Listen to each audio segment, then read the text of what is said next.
Let's move on. It is being continuously repeated that you be happy, be at ease. Why? Because in reality, you are not attached to anybody. If you aren't attached to anybody, where is the question of bondage?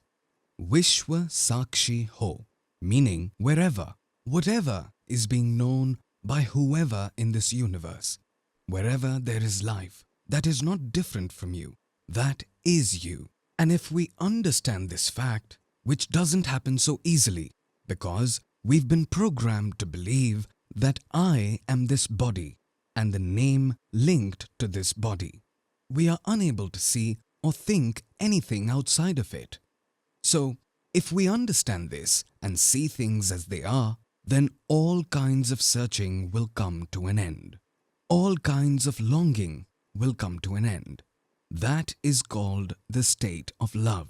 Because if you are a universal witness, which means that anyone, anywhere in this universe who knows anything, be it happiness or be it sorrow, or anything else which he is seeing, listening, feeling, or thinking, or whatever it is that is happening because of my being. There is only one universal witness. If we understand this, then the root cause of all our problems is taken care of. The root cause is, I am this body and different from everyone. The sense of separation, the sense of loneliness. I am alone in this selfish world. What should I do?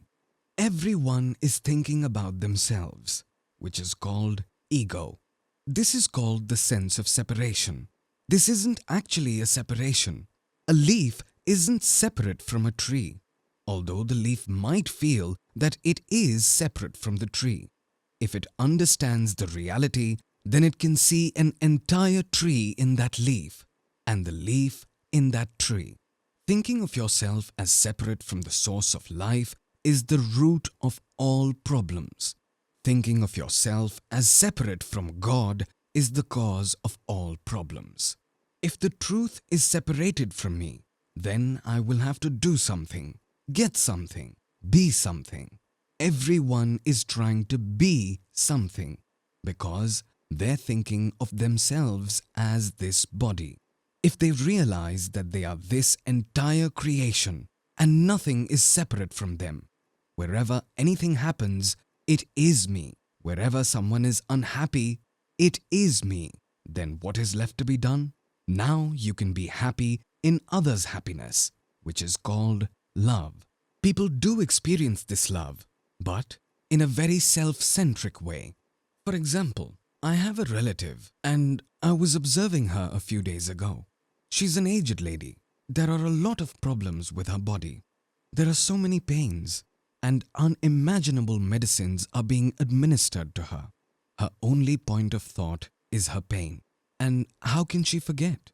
But when she's looking at her granddaughter laughing and dancing, that is when she forgets the pain. And the moment that thought passes away, she's in pain again. Because there's no other way for her to be happy. There's nothing left in her body to be happy. But whenever she sees her granddaughter, she is happy. If we understand that I am the source of this creation, then we can find ourselves in everyone. Then we don't need to just look at our grandchildren. We can be happy by seeing anyone. This is called a state of love, where you're connected with everything and everyone. Right from plants to animals to people, you are a universal witness. So be happy and go worry-free, meaning do away with all your tension. If one understands this, this is what supreme knowledge is. After this, he says, dharma, adharma, and happiness, pain are only related to your mind, not you. You are neither the doer nor the receiver. You are liberated in essence. These are big statements. What is dharma? Is it religion? No. The real meaning of dharma is the unbreakable laws of this universe. The laws according to which our body works is the body's dharma. The laws according to which our mind works is dharma for the mind. Whatever work we do, there are laws around them. If we do anything outside of that, there will be problems, which is called disease, dis-ease. We won't be at ease. If you do some adharma or violate the laws of this universe, you will not be at ease. If you do some adharma at the level of your mind, you will not be at ease. If you think bad about someone, you will not be at ease. If you compare yourself with others, you will not be at ease. These are dharma at the level of the mind. If you eat more at the body level, you will not be at ease. If you don't eat or eat less, you will again not be at ease. If you sleep a lot or sleep less, there will be problems. These are the laws which should be understood by us. What is the correct amount of food, drink, sleep, work which has to be done according to our body or our mind, where emotions and feelings reside? Because this entire game boils down to perception. If within our mind we do not think, say, or read at all, then where is dharma or adharma? This dharma and adharma has been injected in our minds as per the structure of this entire society. In reality, there is no need for our body to follow the path of dharma with anyone's assistance. Do animals need any support to follow dharma's path? Dharma means the laws of this creation. The animals are already following those laws. What do they need to eat? How much is required? When is it required? When to sleep? When to wake up? What to do? What not to do? There's no conflict about these in animals. Because language has developed by miles within humans, they are now trapped within this language to such an extent that the I factor is very dominant now. That's why this entire structure has been created. But we shouldn't be stuck or entangled in this. This is only present to maintain law and order in society. The problem arises when to find a solution to any problem, the solution itself becomes the problem. For example, the so-called religious people created the concepts of heaven and hell in the name of dharma adharma. Is anyone actually afraid of hell? No one.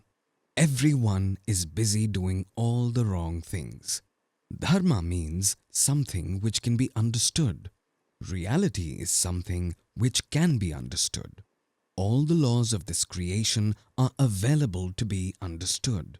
If they aren't available to us, then we can't call them the laws of nature. We can't call it reality. There are different imaginations of different people, where each one is holding on to their own imagination. You're neither the doer nor the receiver. This is quite interesting. If we want to understand the depth of this sentence, then we need to understand the structure of our mind, how thoughts are born. At times, there are thoughts. At times, there aren't any. When they are, how does that happen? What is a thought? What is mind? These are very, very subtle topics. To understand these, we need to peacefully sit down and observe our minds. That is when we will get to its roots. And when we understand that, we'll laugh, because that is when we'll understand that everything is happening on its own. Right now, we feel that we are doing it, which is the major cause of all the problems. Let's try to understand this now. Suppose someone got a tattoo on their hand. What does he say? I got a tattoo. Breath is an automatic activity, and no one claims that he's making it happen. When does I arise? It comes with the thought. How does a thought arise? I isn't different from thought. When there's a thought, there is I. When there is no thought, there is no I. Like in deep sleep. Now if I haven't gotten this tattoo, who has? If I'm not thinking this, then who is? I can put my hands up and down. If it's not I doing this, then who is? If we can go into its depth, then we can realize what is happening in this nature, in this mind. How are things working? Else, our illusions will always be as they are. Now look at this step by step. I say, I got this tattoo. Who got this tattoo? If the thought of getting a tattoo didn't occur in my mind, which I'm calling as I, would I have ever gotten a tattoo? That thought came up because of whom? Earlier, at some point of time, I had seen this thing called a tattoo. If I hadn't seen it, it wouldn't be in this body, and the thought of a tattoo wouldn't occur at all. If you haven't seen something, can there be a thought related to that ever? Impossible. Someone can say it's possible because in a dream I saw a horse with horns on his head. That is because you've seen both cows and horses. So, you merged a cow's horns over a horse's head. You have seen them both. That's why the result is something similar to both. So your mind can only think of something which is known, never the unknown. If you don't know a person at all, you can't think anything about them. If you don't know about a thing, there can't be a desire about that thing within your mind at all. That's why people in villages are happier, comparatively. Or it would be wrong to say that they are happier. Saying that they are in lesser sorrow would be appropriate, because they have lesser information within their brain, which means lesser thoughts, lesser desires. Limited thoughts, limited desires, limited stress, limited struggle. Whereas in a city, you have unlimited information which leads to unlimited thoughts, unlimited desires, unlimited struggle, and infinite stress. So, who is doing all this? If I haven't got a tattoo, then who has? Something was seen via these eyes, and that information went inside us. Now this information went inside many people, but some got a tattoo, some didn't. What is this? What will someone say here? I have a choice. I have the freedom to choose. But this is not freedom at all. You are served 50 food items and are asked to choose from it. Where's the freedom? This is bondage, because this will lead to confusion. This will lead to so much conflict within. Eat, you are trapped. Don't eat, you are trapped again. You are bound by thoughts, isn't it? This is a thin veil. It is very different from the world which the world normally sees, listens to, thinks about. What do people think about freedom? I have the freedom to choose whether to do it or not. This doesn't happen actually if you look closely. That image of a tattoo went through two minds. One got a tattoo, the other didn't. The one who got the tattoo is in a false belief that I got a tattoo, and the one who didn't get a tattoo is in a false belief that I did not get a tattoo. But actually, what has happened is, whatever experience that person had in the past, whatever kind of information lie with him right from his childhood, there's huge volume of information within him. It is possible that he has been tortured at home, due to which his suppressed aggression is still there. So, he wants to revolt to show the world who he is. And even all this hasn't happened because of him. All of this has happened to him. Whatever happened with him and with the other guy, based on that, one got a tattoo and the other didn't. Thoughts arose within both of them. It wasn't popped out from somewhere. They just arose in a fashion similar to how you see when you open your eyes. When you are awake, the thoughts just come. But on the basis of those thoughts, someone acts and someone doesn't. But we are under the false impression that I did it. You didn't do it. The desire within you did it. Because of that desire, that person got a tattoo. If there were no desires, that tattoo wouldn't exist. Now, you can say that there was a desire within me, but I still didn't get a tattoo, which means that I had the freedom to choose. There are many layers to it, and it has to be understood deeply. You have to question yourself so that you reach the roots. If you say that everything is happening on its own, then there are situations where there is a desire within me. I craved for some food, but didn't have it. What is this? There's a conflict happening within your mind. You aren't doing it. It's happening on its own. For example, you had a craving for, say, chocolate, but there is another information within you that you have diabetes or it's not good for you because of some reason. However, if there's no such information, then is there a conflict? There was a craving. You ate. Full stop. It all happens on its own. We think that I am doing it.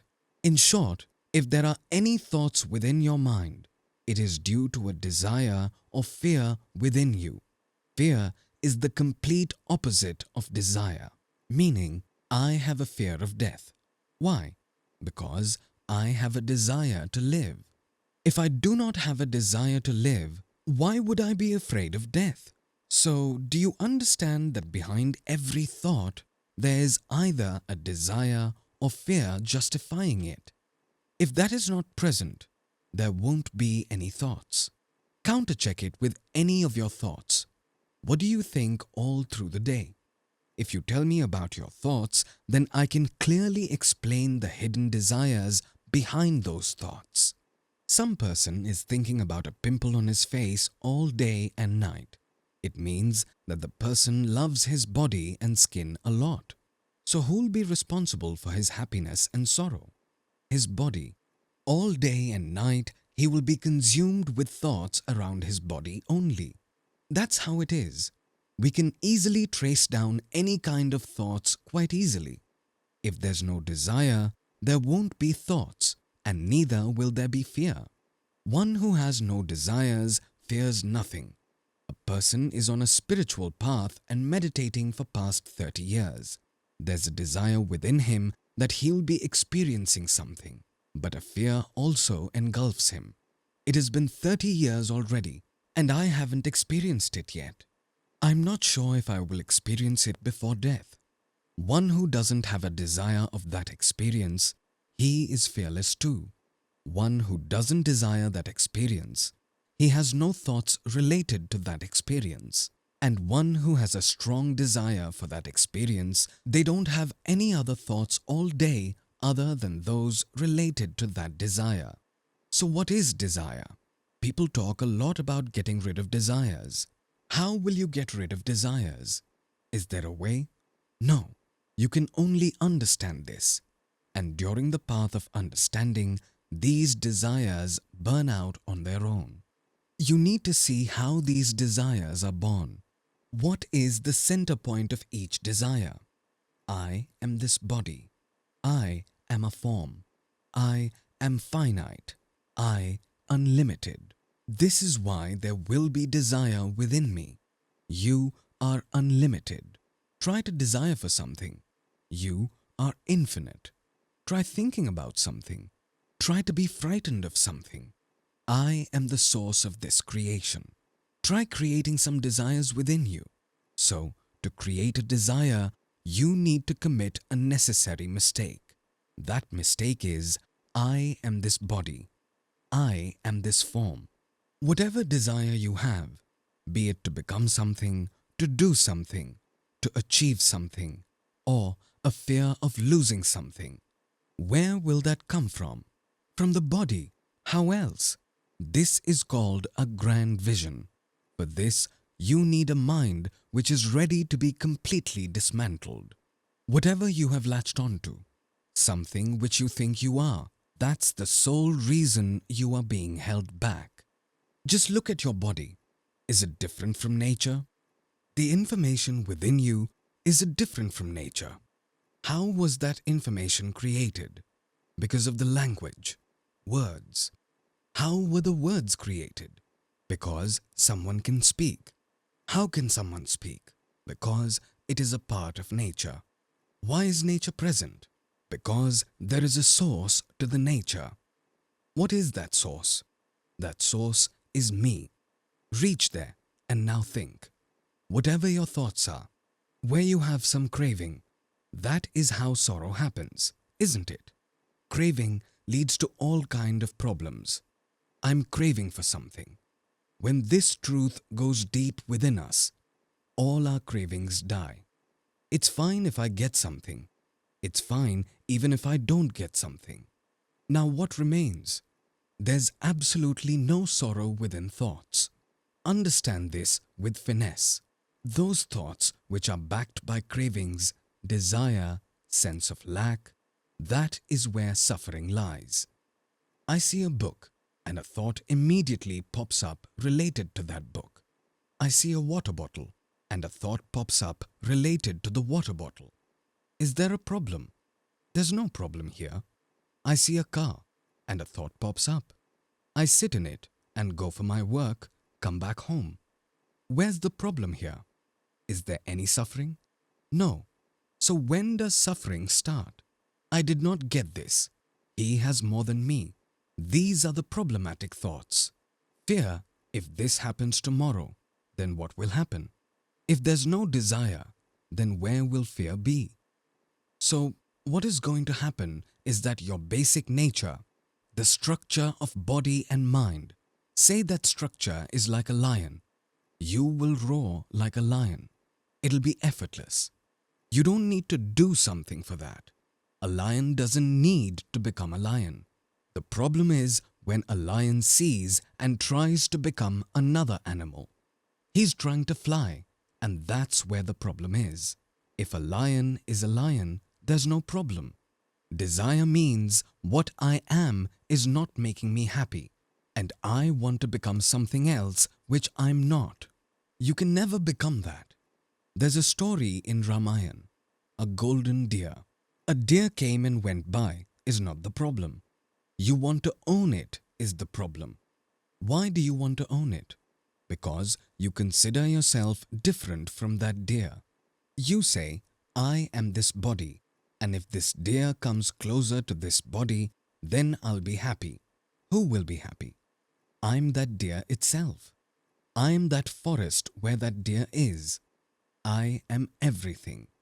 This is the ultimate satisfaction, absolute contentment. You can free yourself through this simple understanding without doing anything. And the fun thing is that it is very simple, which is why most people don't actually understand it. To put it in a nutshell, you are not separate from the universe. The universe is in you.